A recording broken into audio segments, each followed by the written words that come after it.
Before 1906, you could walk into any general store between Missouri and San Francisco, drop 15 cents on the counter, and walk out with a box of cocaine drops for your child's toothache.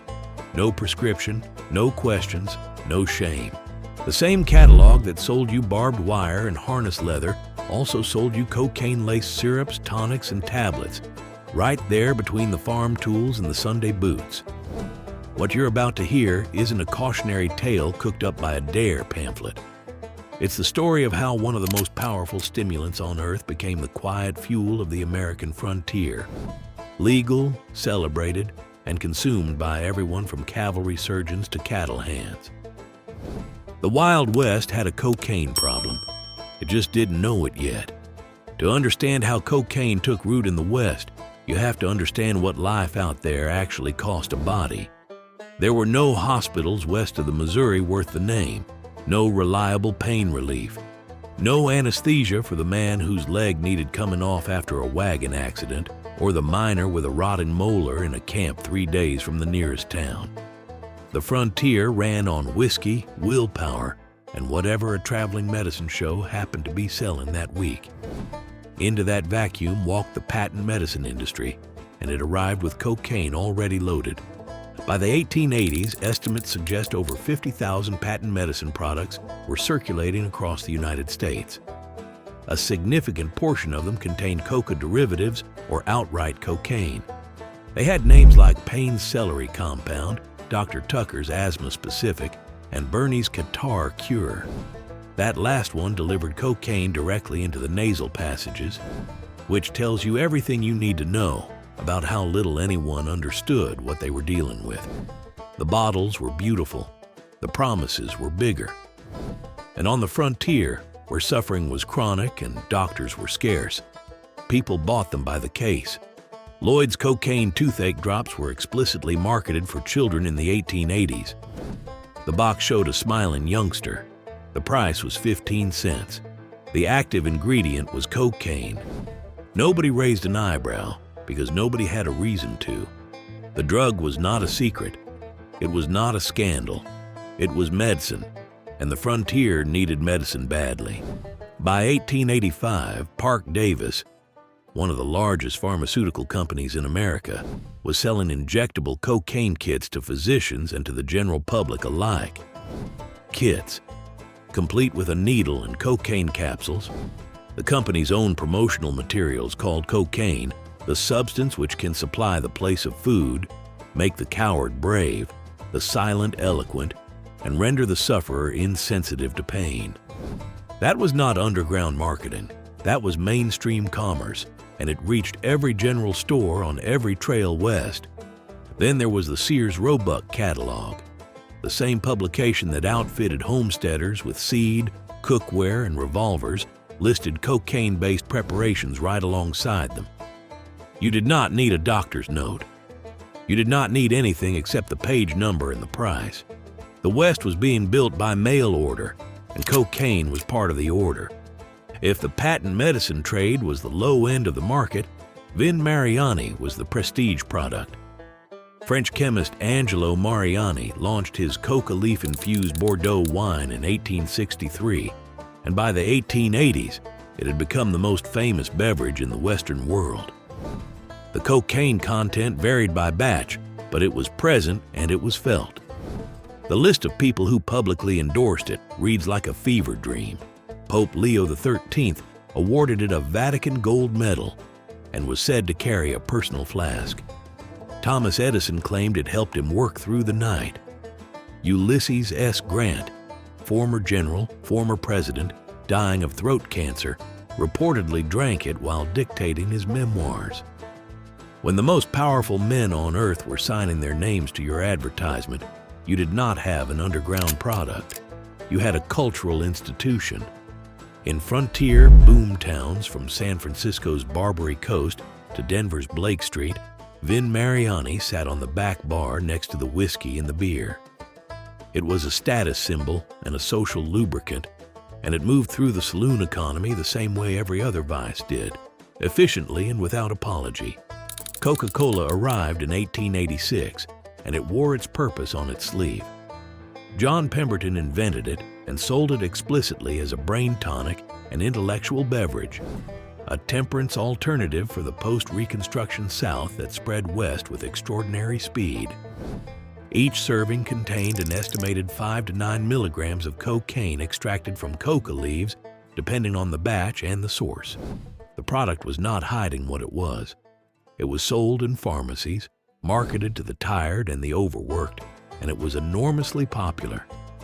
Cocaine was only removed from the formula around 1903, and even then the switch was quiet.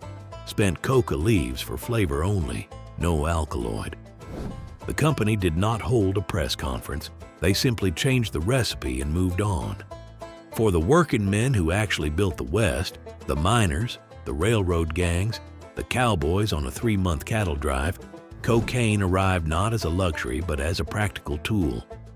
Coca preparations were actively promoted to manual laborers as fatigue eliminators. Some mining and railroad operations reportedly provided coca tablets to extend shifts. Between 1863 and 1869, somewhere between 15 and 20,000 Chinese laborers drove the Central Pacific Railroad east through the Sierra Nevada.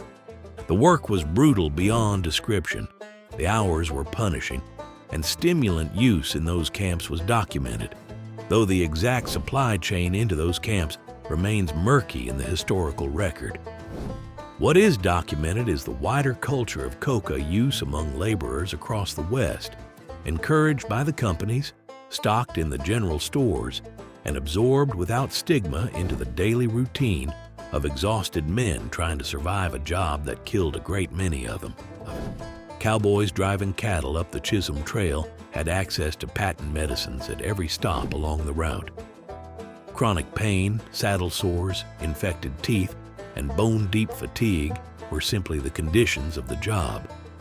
Coca tonics were cheap, available, and effective.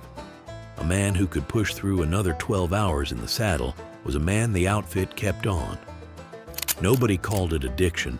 Nobody called it anything. It was just what you took when you hurt.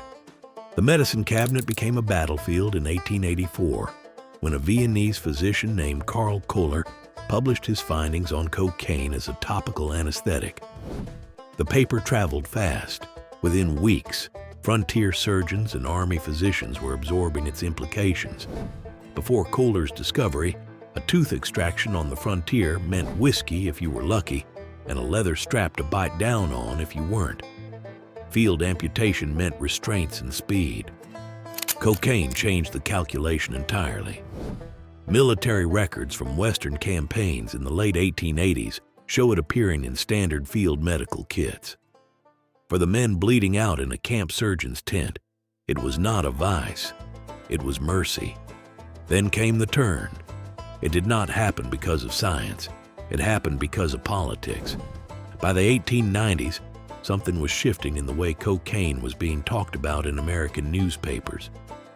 The same substance that had earned a papal gold medal and a Sears catalog listing was being reframed, and the reframing was not subtle. Coverage began linking cocaine use explicitly to black laborers in the South and Chinese immigrants in the West. The language was ugly and deliberate. On February 8, 1914, the New York Times ran a piece under the headline, "Negro cocaine fiends are a new Southern menace." The article claimed, without credible evidence, that cocaine made black men impervious to bullets and gave them homicidal tendencies. Police departments in the South used this claim to justify switching from .32 caliber pistols to .38s. The moral panic was manufactured from racial anxiety, not pharmacology. The drug had not changed. The population being associated with it had. That panic fed directly into legislation. The Pure Food and Drug Act of 1906 forced manufacturers to disclose ingredients on patent medicine labels for the first time. Sales collapsed almost immediately once buyers could read what was actually in the bottle. The Harrison Narcotics Tax Act of 1914 then imposed taxes and regulations so burdensome they effectively criminalized cocaine and opiates in a single stroke. The era of legal cocaine in America was over. not because the frontier had finally reckoned with what it was doing, but because the country had decided which people it was willing to see doing it. The wreckage was real, though, whatever the politics. By the 1890s, physicians across the country were documenting a pattern they hadn't anticipated. Patients originally prescribed cocaine to treat morphine addiction were arriving back at the office with a new dependency. The cure had become its own crisis. Asylum records from Denver, San Francisco, and Kansas City from the years between 1895 and 1910 document a growing category of patient described as cocainists, frequently middle-class individuals who had started with a patent medicine for a headache or a catarrh and quietly crossed a line they didn't know was there. The frontier had always been a place where endurance was the highest virtue. Pain was something you pushed through, not something you treated carefully. That cultural logic made the slide from tonic to dependency nearly invisible until it was already complete. The West consumed cocaine the way it consumed everything else, completely, without hesitation, and with absolute confidence that it was the right thing to do. It was sold by the catalog in the medicine wagon. It was drunk in saloons and prescribed in surgery tents. It fueled the labor that drove the transcontinental railroad and the cattle drives. It sat in the medicine bag of every frontier physician who had nothing better to offer a suffering patient. And then, in the space of about a decade, it was reclassified, criminalized, and buried. The chapter closed so quickly and so thoroughly that most people today have no idea it was ever open. The Wild West that Hollywood gave you runs on gunpowder and bravado. The real one ran on something considerably more chemical. Every myth has a molecule underneath it, and this one was white. If this side of frontier history is the kind of story that keeps you coming back, hit subscribe and leave a like. It genuinely helps this channel keep digging. And one question for the comments. If cocaine had never been criminalized, do you think the West would have been better off or worse? Drop your answer below.